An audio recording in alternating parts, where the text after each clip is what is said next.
Do you want to watch a movie made by an unapologetic movie studio?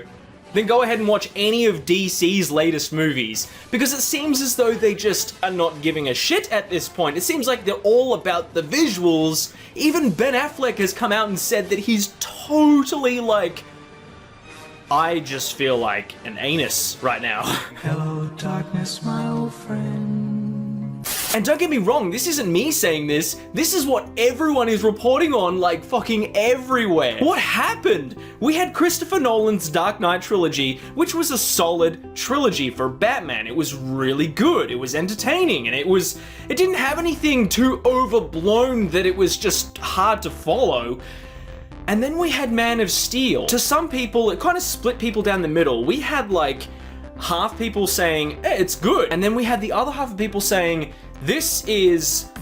what is this? And in my opinion, I can actually see it from both sides. I can see why it's bad and I can see why it's good. I can see why people find it entertaining and I can see why people find it to be just like a big pile of dog shit. And if you want something a little less crass, then you could say that the movie is just a big mess. And then after that, they chose to make the decision to make a Batman v Superman movie that initially most people were thinking was going to be a Superman 2 movie with Batman in it, and they were going to call it Batman vs Superman. And then the title came out and everyone was just kind of confused when they decided to call it Batman v Superman.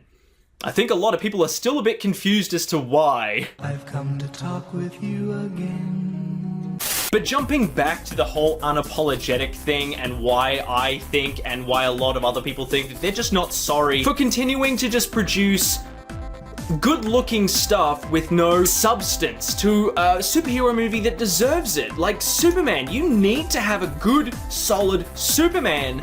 Someone who is like pure and good versus someone who has been tainted by an experience that happened when he was a kid and thus he has become a vigilante. And the vision that was planted in my brain. Like, you need to make sure that you have both of these sections done well, and if you weren't going to do them separately, like have a Superman movie on its own and a Batman movie on its own, then you needed to make sure that if you were going to just make a Batman vs Superman or The Dark Knight Returns, then that movie would have to be ridiculously long and it would have to really flesh out the characters properly so you gave a shit who was going to win and who was going to lose. Or if they were both going to win or if they were both going to lose, they would have had to have found a way to bring the audience into the movie and give a shit somehow. Now, I'm not going to compare it to any other movies, but we all know that that can be done because a certain other movie studio has very much done that time and time again. Yes, it can be done. I agree. So right, the unapologetic stuff. Green Lantern. Were they sorry for making that? Superman Returns. Kind of Man of Steel. Batman v Superman. Are you seeing a pattern here somehow? Because it seems to me that people are going to these movies just so they can experience them on their own, because it's almost at this point, it's like a ritualistic thing. People go and see these movies because they're like, hey, I've always wanted to see that on the big screen. I want to go and watch that regardless of what people tell me. I want to experience that. And that's why Batman v Superman has become DC's highest grossing movie in that universe. And that doesn't say anything amazing because they only made, what was it, like 200 million or something? Like in their opening weekend? That's okay. But for a movie that a lot of people were anticipating for a very long time, it's pretty low. So as you can clearly tell, I'm not really doing a review per se on this movie because a lot of you have already seen this movie, a lot of you already know what this movie's about, and a lot of you already have your own opinions, you know, from your own personal experience of this film. So I'm just going to say what I liked and what I disliked about the movie. The red capes are coming. Batman, Ben Affleck as Batman, was good. It was really good. I actually think he's probably like the best Batman we've had on screen, period. Like, he was a really good Batman. And I think that with Ben Affleck's help, this movie could have had a lot more going for it, and I wouldn't be surprised if he tried to fix things up behind the scenes to make the movie a little bit better and run a little bit more smoothly and, you know, do the things that he believed would have made the movie better. But I don't think the studio trusted him enough. We're sorry. All circuits are busy now. Will you please try your call again later?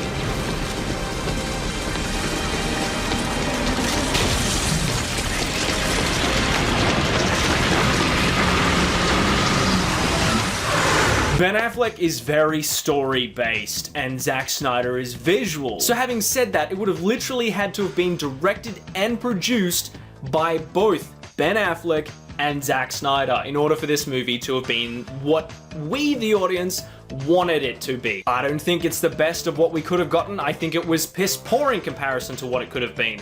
I think that this movie is just a bunch of stuff that they thought people would like, and they chucked it into a movie and was like, okay, cool, I'm gonna diarrhea this out and you're going to feast upon it with your eyeballs. Our brains were very much not a part of this, you know, eyeball inducing whatever. I'm not even making sense right now. That's how much this movie makes sense. I'm not making sense with my sentences. But you know what I'm saying here, right? Like, I hope you are, because I don't even know how to review this movie properly without giving you like a visual of a scene, then explaining the scene, then giving you another visual, then explaining the scene. There's not really much that surrounds the film for you to give a shit about each character. Like, you don't care about the politics behind Superman. Lex Luthor, played by Jesse Eisenberg, was terrible. Absolutely terrible. Jesse Eisenberg's tics, it comes across as a bit too zany for my liking. Like, there's some scenes where he did a good job. You and your hearings. Galloping through the streets to warn us. And there are other scenes where it was really overacted and it was kind of just really took away from the movie for me. To be like Superman's nemesis, essentially, not cool. Bringing in Doomsday this early, not cool. Wonder Woman, such a small role. She did a great job with what she was given, you know, like she wasn't amazing again, you know, but she had to do the best of what she was given. Superman, Henry Cavill, he was good as Superman, you know, he's not terrible, we'll call him solid, because there's nothing he could really work with the dialogue that he was given. Like, there's not really much he can do. Same with Batman, he did the best he could have done with the dialogue that he was given, and, you know, what he was told to do, you know, there's not really much you can do past that point. It's really up to the script writers, the screenwriters, and all those people that are behind the scenes, and all the people on screen. They're the ones who have to translate what's been written and what's been explained to them. You know, you can't really give the actors much shit beyond what they've been given. You know, there were a couple of other things that were really cool, like the brutality of the fight scenes was cool.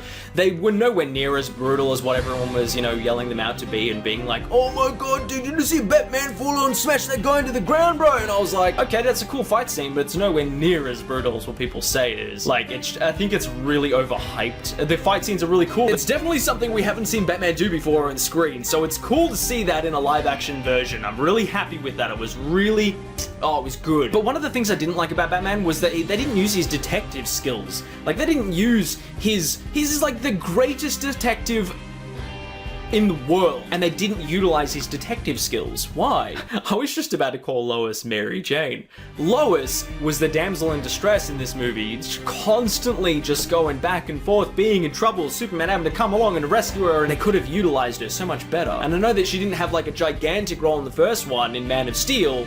I call it the first one because I seriously think that Batman v Superman is still an extension of the first film. You can't say it's not, because I mean they have the tie there, you know, with them being in the same time frame, I guess, or the same, you know, whatever. Oh, I'm drained from even talking about this review right now. This was not your standard review. I don't review movies like this. I don't bitch about movies this badly. If I'm going to do a movie review, I generally do it a lot more methodically, and I talk about it in a way that's not so grr-inducing, because I'm sure there's going to be a lot of haters down in the comments section going like, Marvel fanboy, and I'll be like, okay, yeah, whatever, it's your own opinion, you know, everyone is entitled to their own opinion, and if you don't like my opinion, then okay, go right ahead and write whatever it is you want to write down in the comment section. But this is my opinion. I still believe that this movie could have been better than what it is. I think one of the things that's kind of annoying me about DC is the fact that they keep constantly announcing a new movie almost every day or every other day so that people can stay interested in DC. It's like you can see them struggling so badly. Just make one good movie. Just one. Show us Suicide Squad, then announce a movie. Don't be like, hey, we're gonna make like 6 or 7 movies or something and go from there. No. You should have learnt from Sony's mistakes when they made Spider-Man, the Amazing Spider-Man 1 and 2, and then 2 tanked, and they didn't even get to make a third one, and they didn't even get to make Sinister Six and all these other movies that they wanted to shoot off from the sides and side movies and create their own universe in Sony's side of things. It doesn't work like that. Make a good movie, then go from there. In order to create structure, you need to have something to stand on first. You can't just build from like some shitty, rocky ground that has no stability. Like Batman v Superman, I'm assuming that was your stability, but that didn't work out all too well. So your next playing card is Suicide Squad. I hope the Suicide Squad is good. Personally, I think it would have been so much better if it was an R-rated version. What if Superman had decided to fly down, rip off the roof of the White House, grab the president right out of the Oval Office? Who would have stopped him? I know that they're going to be bringing out an R-rated version of Batman v Superman, and I am going to be watching that, and hopefully they bring it out and it has a little bit more of what I wanted to see in the theatrical release. The PG-13 theatrical release. I'm going to give this movie like a 6 out of 10. It's like just above average. And that's only because, you know, Batman's really cool fight scenes. Ben Affleck, you could see he was really trying to give it his all. You know, in Zack Snyder, the visuals were fantastic, but just the story and everything else, it just wasn't like, it wasn't amazing. It wasn't anything groundbreaking. It wasn't anything phenomenal or anything like that. You know, I'm using lots of big words, and lots of big descriptions for this movie. But if you guys like this video, please be sure to give it a thumbs up. If you guys are new to the channel, please subscribe. I don't normally do movie reviews like this, but I really just had to get my opinion out into the open and just sort of just really blow it out to you, because this movie could have been so much better. I had such high hopes for it. I didn't hold this movie on a pedestal or anything like that, but I wanted it just to be good, okay? I just wanted it to be like really, really good, and it just wasn't. So that kind of sucks. But, it is what it is. I hope you guys are all having a mad day, and until next time, peace. The Nintendo 64 became a huge competitor. Not only is this a fantastic console, but this brought games that we had played from the Super Nintendo, the Nintendo, and made them 3D.